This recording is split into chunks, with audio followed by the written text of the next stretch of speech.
Hi guys, welcome to our channel. I'm Arianna. I'm Alex Rubin. And today we're going to be talking about some common objections when selling your home. So, Alex, one of the biggest things that people tell us when we go and meet with them and we're like, why don't you sell your house? They're like, well, I'm too emotionally attached. What would you tell a customer? Okay, so there's nothing wrong with that. I mean, it is a good objection, but it's really, I just explained to them that, you're going to someplace better. Yeah. And it's just, it's just sheetrock and concrete, a house. It's basically, it's your family and the memories in that house that they're more concerned about, and they are worried, and it is a big move, and it's basically a big thing deciding to sell. Mm-hmm. But you can move to a new house and make new memories. Absolutely. With and the same family. Yeah. So it really, it's something people worry about, but it's sort of, some people are big worriers, some people don't worry at all, and it really is sort of like a waste of time to spend that energy on that, where you should be excited to be going to a new place, whether you're downsizing or going to a bigger place in a newer place. And I think like change is just difficult for most people. Most people, yeah. So even though it's going to be a better change, it's sometimes you just have to explain to them that it's a positive thing, not a negative. Right. Another objection that we commonly get is the market. People think that the market's tanking, or it's a bad market. Why would they sell now? Should they wait? So what would you say the current market condition is? The current market now, it's very low inventory, and there's not a lot to choose from if you're looking. But there's an easy remedy for that. We do what I tell us we always have to be doing, is hitting the phone, hitting the phone lines. Yes. And make your calls. And finding them, because there are people out there who do want to sell, and they just need that one little nudge that would help them. And we've been successful with pairing up people with a house just by. It's much easier because now we have someone who definitely wants to buy it. Yeah. To when you have to a buy buyer, the house, you could call the seller and be like, "Hey, I have someone." Yeah, we put it buy together. I mean, it could be off market and gone in a day. Yeah. So that, I think, is a very creative, good way of getting it done. I know one of the biggest concerns that I've been hearing about the current market that we're in is just like no one knows what's going to happen. So economic uncertainty, like how do you combat that? Yeah, I mean, the markets come and go. This has been a pretty decent year considering the low inventory, because we were able to pair up people with houses. And it just, if you want to get something done, you got to go out there and work hard and get it done. Yeah. And prices have been I think, are still going up. Yeah. I mean, I am shocked. I personally misread this market a little bit, because I thought it was going to slow up, and there is absolutely no let up in the prices. I mean, we keep getting more and more offers on certain properties.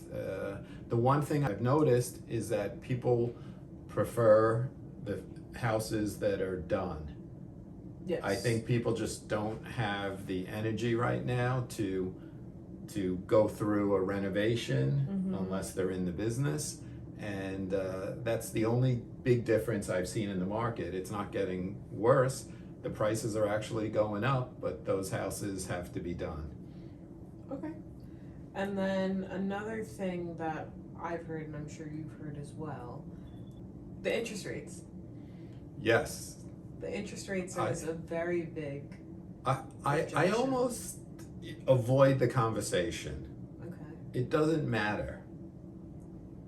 Historically, over the last 30-something years, the average price of a mortgage was 9.2%. And we're not there. I know it just kicked up last week again. I think we're at about 7.5. I don't really follow the interest rates because it doesn't matter to us. It's just what the reality is that the government decides to do. So to me, it doesn't matter.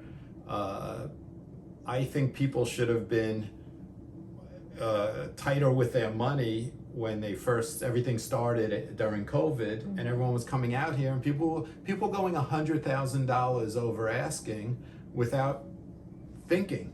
Yeah. It's crazy. I mean, it was nuts. And just because it's a few $100s a month, that shouldn't stop anyone from buying a house. A Just common buy a little saying less. that we hear as realtors is date the rate, marry the house.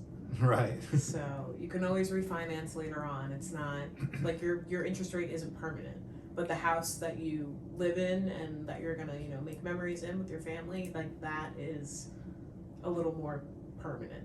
Right. I mean, let's say you outgrew your house with your a few new kids on the way or whatever, and you need to be there. I'm not going to worry about the interest rate that it's a few $100s more. I'll just buy a house that fits into that price range. Yeah, exactly. So it's always something that you can work out over time. Right. Okay. So another objection, needing repairs on a house.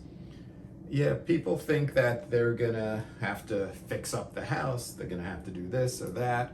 We do recommend it, depending, it's all on a case-by-case basis, but you have to do it. And if you don't want to do it, it's fine, we could sell the house in that condition, but to maximize the amount, we have to do some improvements. And it's not a big deal, we get in a handyman or somebody to take an assessment on it and get the small stuff done. Yeah.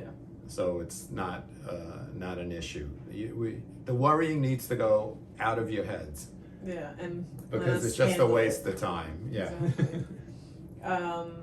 Financial considerations is another objection that we see.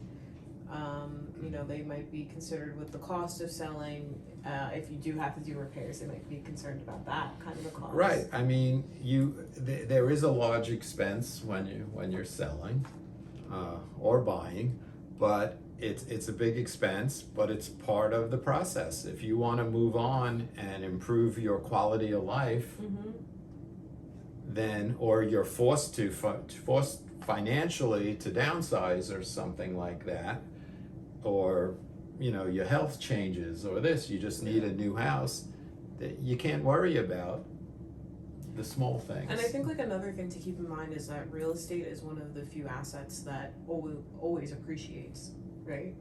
It's not going to depreciate, so you're still going to be making money off of your initial investment. So even though you're paying out a little bit, for closing costs, commissions, whatever it may be, you're still going to be making a profit. Right. And as my father used to tell me, don't pay someone else's mortgage for them, which is so don't rent. Renting. We do a lot of rentals. There's times for rentals and there's times not to do rentals. But if you can afford to buy, you should be buying. Absolutely. Yeah. One of the biggest ones I feel like is people just don't want to move. They don't want to go with packing all their things up, decluttering, doing all that, and moving to a new place. Right. Well, you're gonna have to do some. Yeah. If you want to stay in a nicer house, you gotta pack up your stuff. That's kind of. It is. Yeah. I mean, no, we don't force anybody to. No, of course, but it's a lot of work, and I think it can be overwhelming for some. Right. But once you go from contract to closing, you have at least 2 months usually, depending on there's plenty of time, and the people who try to rush it are always late anyway, so they never. And we know tons of moving companies if you want someone to pack your things for you. That's true. If anyone has any questions about buying or selling in the area, please give us a call, the Alex Rubin team.